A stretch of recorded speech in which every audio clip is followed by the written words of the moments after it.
I'm Ryan Hampton. I'm an author, advocate, person in recovery, son, brother. Written 2 books, American Fix and Unsettled. Awesome. Well, thank you so much for joining us today, Ryan. We are very happy to see you. So let's get going right at the beginning. Can you talk about your childhood? Did you experience any kind of trauma? Was it okay? That kind of thing. Sure. I don't get to talk about my childhood much, so it's interesting when people ask you that. Yes, am I someone who experienced adverse childhood experiences? For sure. Um, Mostly normal up until about the age of 8. Grew up in a middle class household in Miami, Florida. My mom was a school teacher. My dad was a stockbroker. Had 2 sisters in the house. Sometime around, it's hard to put a pin in it, but around 8, 9 years old, became the victim of severe childhood sexual abuse, actually, through someone who was close to the family, and never spoke about it. Never talked about it, never brought it up with my parents. My parents didn't know. My mom actually didn't know until I was way in the depths of my heroin addiction. I think I told her for the first time when I was 29 years old. And she was, it destroyed her. It completely destroyed her. But I think even though I was in my addiction, and because I was in my addiction, she had a hard time believing me at first. For sure. Until she brought it up with my sister, and it was the same story with my sister from the same person, same perpetrator. So there was a lot to unwind there. But even putting all that aside, when I was 12 years old, the life we had lived as a small family unit, and trips to Colorado in summertime and things like that all came crumbling down. My dad was arrested for all sorts of federal white collar crimes related to his work, and just overnight, doorbell rings. I go answer the door. Family dinner. I'm 12 years old, and there's postal inspectors and the FBI there to take my father. Wow. Yeah, and life was never simple after that. Right, my mom had to work 4 jobs to keep food on the table. I was pulled out of school and transferred to different schools, and my parents never told me. My mom and my dad never told me that my dad was actually in prison. Oh. They told my sister and myself and my older sister and my little sister that dad was working overseas. So there was like this other secret in the family that came crashing down sometime around when I was like 15 or 16 years old. I answered the phone, and it was dad calling from a federal penitentiary. So there was always this need to escape from a younger age, coupled with the sexual abuse between the ages of like 8 and 11. And then shortly after that ended my dad going to prison. Was my childhood rife with traumatic experiences? You bet. Yeah. 100%. Sounds like it. Yeah. Absolutely. Yeah. So when was the first time that you started experimenting with drugs and alcohol? Sure. I can remember it. It was summer of 1997. I was 17 years old. I was going to my junior year. My friends and I used to I had my license, it was, I would go out at night. I would go to their houses. They would come to my house. And, one night ended up on a basketball court at like 11 p.m., just kind of like in a huddle, with a whole bunch of other people. I don't know how else to describe it. And, I smoked pot and drank alcohol for the first time. And I absolutely loved it. It didn't just take away, any type of like physical ailments I was having, and like soothing my mind. It was taking away a lot of emotional pain. For sure. Did I become an addict that day? No. Right. Did it become a problem? No. Was it a problem at all through high school? No. Did the use progress? Yes. When I went to college, it was cocaine and ecstasy and other things, but it also still, even in college, wasn't much different than what a lot of my classmates were doing, right? The only difference was that my classmates, 8 years later, scrolling through social media, were getting married and graduating with their masters and law school and becoming doctors and whatnot. And I was having my first bout of homelessness, Right. So, I mean, there was a definite difference there. Yes. Yeah. That sounds like my experience. So can you share a couple of stories then that really illustrate your active addiction? Yeah. One in particular, it was towards the end, 2014, September, right around September 2014. I was living on the streets of Los Angeles. It kind of had a corner where I was camped out on Hollywood and Highland. And I couldn't stop using. I was using with people in tents. I was hustling to get dollars. I was, robbing convenience stores for like small things so that I could sell them at like pawn shops and stuff like that so that I could come up with money. And I had this real wave for some reason at the time that I wanted help. Not because I wanted help to stop using drugs or heroin. I really just wanted a roof over my head and somewhere safe to go to sleep and eat and have some sense of normalcy in my life and maybe like a little bit of a reprieve, and then maybe go back out and try it again. Right. And I found this place in Hollywood that it was a public treatment facility, but you couldn't call them to get in. You had to first show up and like have an assessment with the counselor and whatnot. And I got up all of the the bravery and bravado to get there. It was like on a Tuesday night.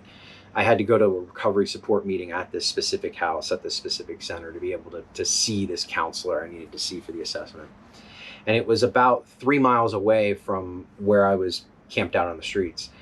And that night it was pouring down rain, the night I decided to go. So I walked 3 miles in the rain, up and down several hills. As you know, as LA is like up and down, up and down. And it was this house up in the hills, and walked up there, was exhausted. I was dope sick. Sat through an hour and a half meeting. At the end of the meeting, raised my hand, said I needed help, and that I was afraid I was going to die if there was nowhere for me to go, and if I couldn't get into this place. And the guy said, come and let's talk. Took me into an office, and sat there and talked with me for 20 minutes. And he was like, yeah, I think you're a great candidate for this place. And then he pulled out this book, and he was like, just put your name and information in here. I was like, well, what's this? He's like, well, this is the waiting list, and my name was behind probably like 200 or 300 names. And I said, well, what do I do until like you get through this list? And he's like, you're just gonna have to wait. I was like, well, I don't have a phone. Yeah. He's like, well, then you're just gonna need to call us. We'll allow you to call us since you don't have a phone. And I walked out of that place with like just deflated, like somebody just like popped a balloon. For sure. Yeah, you sounded very determined to get there. I was determined, yeah. But that was really kind of like a picturesque version of what it was like for me. It was, total desperation, total hopelessness. And then when I would get myself up with enough courage to do something about it, I'd be turned away. I see. So think back to about 2 weeks prior to you getting sober. Can you explain to me what it was like then, and where did you go? What happened? It was like Groundhog Day. It was total Groundhog Day. It was November of 2014. It was, in between Halloween and Thanksgiving. It was starting to get cool outside in Los Angeles. And I was running out of options, right? Like nobody was taking my phone call. Nobody, my friends weren't answering the phone. I didn't have a phone. Anybody I'd call from the payphone wouldn't pick up. I had scraped the bottom of the barrel, and I would be able to sometimes get by, with some sort of hustle to get enough to get high or to get by for just the day. But I was spending most of that time for those final 2 weeks really just incredibly sick, very, very sick from withdrawals. And I would have a phone call. I'd call my mom maybe every other day just to have somebody to talk to or listen to me. And she was like, you really need to get help, or you're going to die. And I don't have any money to get you into treatment, but I'll help you find somewhere, I'll help you find somewhere that may be able to take you. And for 30 days, and particularly those last 2 weeks, 8 a.m. every morning, I walked to a payphone and I made a call to a public treatment facility in Tarzana, California, to see if they had a bed for me. Oh. You know, the last 2 weeks were, I think I was, had I have not gotten help the moment I got help, I would be dead. So you got sober then. Okay, Mhm. so you got sober in LA. And then kind of what did you do? Did you go to a treatment center there? And then how long did you stay? Did you go to sober living? Those kind of things. So I mean, I tell people I got sober, you know, thanks to a power greater than myself, but also because of Medicaid. Had I have not had Medicaid or access to Medicaid, I would never have been able to get help. Right. I did get into a public treatment facility on Thanksgiving Eve, 2014. And was in there for about 7 or 8 days before they couldn't keep me any longer, because they couldn't, it was, I wasn't court ordered. So they essentially were able to get me detoxed. Okay. And then I was transferred out to a full care treatment facility that was able to scholarship me for about 90 days. I was probably voted less likely to succeed in treatment. Nobody thought that I would, you know, stick around. I didn't think I would stick around. I thought I was gonna, you know, get through treatment, go back out, I had all these grand plans, find a job, you know, Right. work, use heroin just on the weekend a little bit. Exactly, like, right. you know, I was ready, but I was ready to try all that. And February 2nd, 2015 was my last day in treatment, and I was actually kicked out. I was kicked out for using while I was in treatment. Okay. And I was packing up my stuff and just ready to bolt the doors, you know, as they were giving me the boot, go back out onto the streets, do what I was doing. I was like refreshed. I had put on some weight. I was, you know, ready to just keep going. And my counselor had walked into my room and said, "Hey, you know, you might want to think twice about what you're going to do. I'm sorry you're getting kicked out of here, but, you know, I have a friend who runs this recovery house, this sober living, a couple blocks from here. I know you don't have any money, but it's a safe place to go. Why don't you go try that out? You know, and you don't have to pay him right now. Just worry about getting a job. You know, at least it's somewhere for you to go. They've got food. There's other people that are in recovery there." And I said, "Well, what do I have to lose?" You know? Right. And so a guy by the name of Adam came by and picked me up that afternoon and took me into a recovery house. And, you know, the rest is kind of history. That's awesome. So Yeah. What date is your sobriety date exactly? February 2nd, 2015. Okay, just checking. Yeah. So, you know, it's been 6 years. Almost 7. Almost 7 years. Yeah. Yeah. So what do you do today to maintain your sobriety?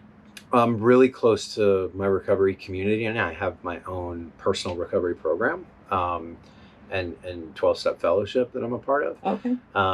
But there's other things that go beyond like just my, you know, personal recovery. I've kind of made recovery, you know, everything in my life. I'm not anonymous or quiet about it. I'm very open about my recovery status, whether it's at work or in the community or, you know, the place I live or within family. Like, it is no secret. I think that's something different for me this time that I never really subscribed to before. I stay very close to the people in my community. I think my peers have made all the difference in my recovery. You know, I you know, I don't work in treatment or in like the recovery field, you could say, but I work in a nonprofit that, you know, work towards advocacy for people with substance use disorder on state and federal level. And a lot of this advocacy work has been guided not just by my own personal experience, but when I got into recovery, losing a lot of friends, you know, people that I care about and love in my community that just started dying in my first year. And then it certainly hasn't slowed down. It's gotten worse. Right. And watching the circumstance of their deaths has outraged me. You know, people getting turned away at hospitals when they need help, people getting, you know, kicked out of houses, people getting kicked out of treatment with nowhere to go, right? And then dying on the other end of that experience. You know, it's been about reimagining what is it that we could be doing as a community to help combat overdoses. And that's become my life's work, you know, and I think the more that I've entrenched myself in the community, the higher, you know, I guess you could say recovery capital I have. For sure. You know, because I had tried recovery before. I had gone to just, you know, yes, meetings work, personal recovery programs work, but also personal accountability. And a part of personal accountability is being really open and engaged and involved in your recovery community. That has made the entire difference to me. I absolutely agree. I feel like, you being not quiet about your recovery is a huge thing. I know that I can't keep secrets anymore for myself, Right. or that will definitely get me drunk. So I'll say there's one other thing too that's like been super key for me, and that's just, they certain recovery programs will subscribe to like rigorous honesty. yeah, I think it's like honesty, like period, right? So it's like I used to be like such a liar, and manipulate everything, and like on the daily basis, like I'm just constantly assessing like what happened in my day, what's happening in my week. Am I being honest? Like even today, 6.5 years later, almost 7 years, I'll catch myself sometimes like, oh, no, like you gotta be honest, for sure. if you're honest and you're compassionate and I think those are two important building steps, because I know people in recovery or sober who are like anything but honest about, like they may be honest about like not drinking or using drugs, Right. but they are completely dishonest about everything else going on in their lives. Right. And that's not real recovery. Right. And I think understanding for me what did recovery really mean, right? Because I think I had this misconception before that recovery was just like this thing that meant you don't use drugs, you don't use alcohol. It's so much bigger than that. It's a way of life. It's like recovery is definitely not defined by like just pure abstinence, or like staying away from drugs or alcohol. You to be in recovery, there's a certain set of values, I think, that one builds over time, right? And with Yeah. experience and with good guidance. Yeah, that's very well said. It's a way of life. Mhm. So, did you ever go to counseling for any of that trauma that you experienced during childhood, or did you kind of just work through it through like a program, like a 12-step program? Yeah, great question. I have gone to some counseling. Mhm. I have worked with peers on it. I think the biggest benefit to me and my mental health and getting through it was actually just disclosing it, Okay. and really being able to talk through it with, my sister went to a tremendous amount of counseling. My mother did. I went to some, but really being able to have the discussion as a family unit, Huh. right, and not hide from it, had a very net positive impact on how I've been able to cope with it, since being open about it. Yeah, definitely. Yeah, I some of it I had discussed in my own personal recovery program, but I also found that like that may not have been like the best venue to work through some of these issues. It Mhm. was good on a peer level to Mhm. know that there were people that had gone through similar experiences and related, but in terms of coping mechanisms, I did look for outside help for that. Okay. So, what about your relationships today, like with your mom, your sister, significant Yeah, other? yeah, amazing, right? Like my mom, even up, and I can remember the first 6 months out of treatment, in 2015, like it was very hard to have a conversation with her. Like we couldn't really talk about anything other than the weather, Mhm. because like it would turn into an argument. My sisters were incredibly mad at me, because my mom's overall physical health just deteriorated like Oh. so incredibly throughout my decade long use, chaotic use. But today, 2021, 2022, I mean, amazing. I talk to my mom like, you know, 3 times a day, probably. I talk to my sisters multiple times a week. As I've healed, as they've healed, as we've healed together, like the entire family unit is healed. We've never been closer. Really? Yeah. That's awesome. Yeah. All right. So, what dreams have come true for you, and what hopes do you have for the future?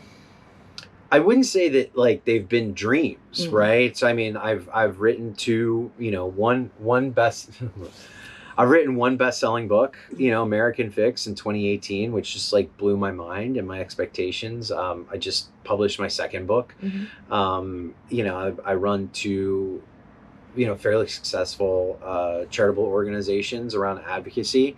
I get to like live my purpose as like in all aspects of my life, whether it's in work or in writing or in media.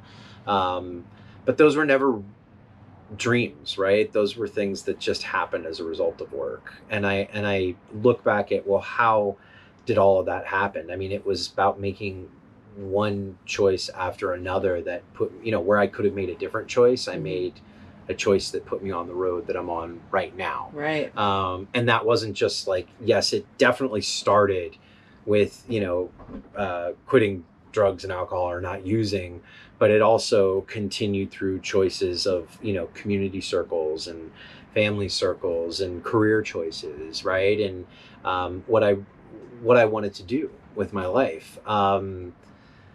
But I'm just along for the ride. I just keep, putting one foot in front of the other. And I think trying to remain as humble as I can about the things that I do experience, but always look for new opportunity. But within that opportunity, always trying to find a way to lift others up, right? Like, it's never been my goal through the book or the work that I do since getting sober to like become some like big bad like recovery guru, because I'm not. It's always about how can I recreate this experience that I've had, in these last 6 years for others, so that they can, write a book or write a better book or create some piece of media. Like when we had this exchange around, you being, I mean, it's just like, I'm sitting in an I said I would never get in another RV in my life after we took our trip in 2016. But like, I felt this need and desire to do something more the summer of 2016 after my friend Nick died and several others that year. And the outlet was, let's go across the country and talk to people on YouTube. Let's rent an RV. Let's go into communities. Let's see what people are doing. Let's get inside of jails. Let's get inside of treatment facilities. Let's go meet with people who use drugs. Let's see if we can get policymakers to talk to us. And we did it in a setting just like this.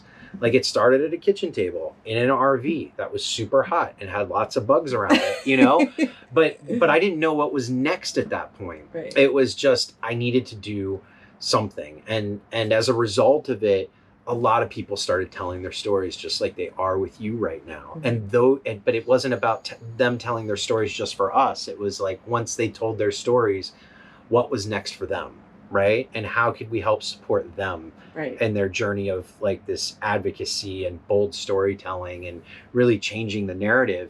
And it's really exciting for me, several years later, to be able to see how all of that's coming together all around the country with people who are doing this work. Right. That's very cool. Yeah. Very cool. So can you describe a certain feeling that you have received since being sober that you never received in addiction, that you never got in addiction? Yeah, it's easy. Gratitude. Okay. Like, I never had gratitude for anything in my life. It is still my go-to for everything. If I'm having a great day, find gratitude. I'm having a bad day, find gratitude. If I'm uncertain, or I'm having self-esteem issues, like, it's always finding gratitude. I think where I've come from, particularly in the last 10, 15, 20 years of my life to like where I'm at today, like, no matter how bad things are, I can find a place of gratitude, and it has a transformational shift in my thinking and in my feelings, right? And that's something that I didn't even believe in that word, right? Like, I didn't even believe in that word really fully my first year in recovery. Like, I thought it was just a bunch of BS, a bunch of like, words on a wall, but it's hard to believe it until you experience it, and I think for most of us in recovery, like, there is a moment, there is like this shift where like, we're like, wow, like that word is a real thing. It's a real feeling. It has real meaning to it and real value to it. Absolutely.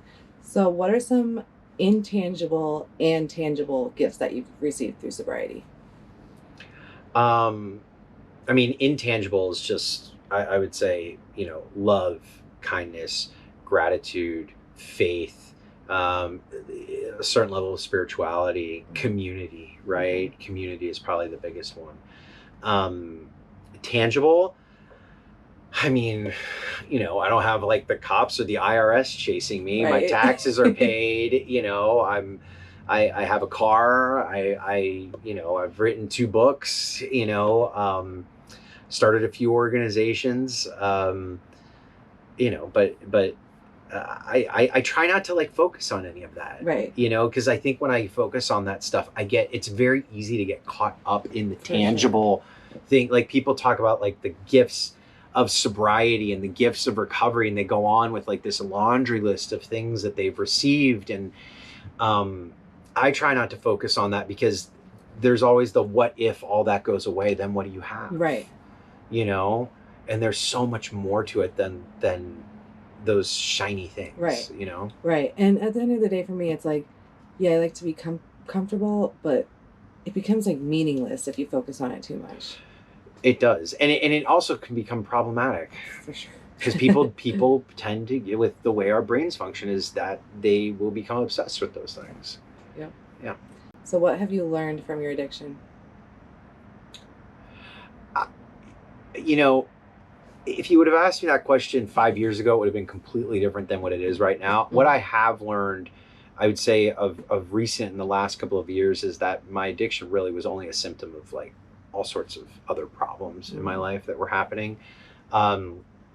I've learned that there's a tremendous amount of healing that I still have to go through day by day, and it's not just with substances. But I've also learned, you know, that yes, is it a condition of spirit and self? Of course it is, but it's also a manageable chronic healthcare issue. Yeah, absolutely. So for somebody trying to get sober right now, what would you say to them? For somebody trying to get sober, Yeah. that's not sober. Right. Ask for help. Ask for help. Yeah. Yeah. Ask. I mean, it was the hardest thing for me. I mean, but once I didn't get, let's just be clear, I didn't get help the moment I asked for help, which is one of the reasons I do the work that I do today. Yeah. But I eventually did get help. But it all starts with asking for help. Keep asking. Yeah. Ask for help, and then keep asking. And knocking down the doors and burning up people's phones until someone says yes. Yeah. Well, thank you so much, Ryan. Was there anything that we missed that I should have asked that we didn't cover? No, I think we Covered got it. everything. Yeah. Well, thank you very, very much. We really appreciate you coming out and supporting On the Road of Recovery. Your books, Unsettled and American Fix, right? Yes. All right. Awesome. So we talk a lot about addiction. We don't necessarily talk a lot about recovery. 23 million Americans live in long-term recovery today, right now, here in the United States. But where are their stories? Because for me, had I have not known that recovery was possible, had I have not seen successful recovery stories out there, I would have given up hope. We want people to like know who we are. We want them to know what we're about. We want them to experience this recovery journey with us.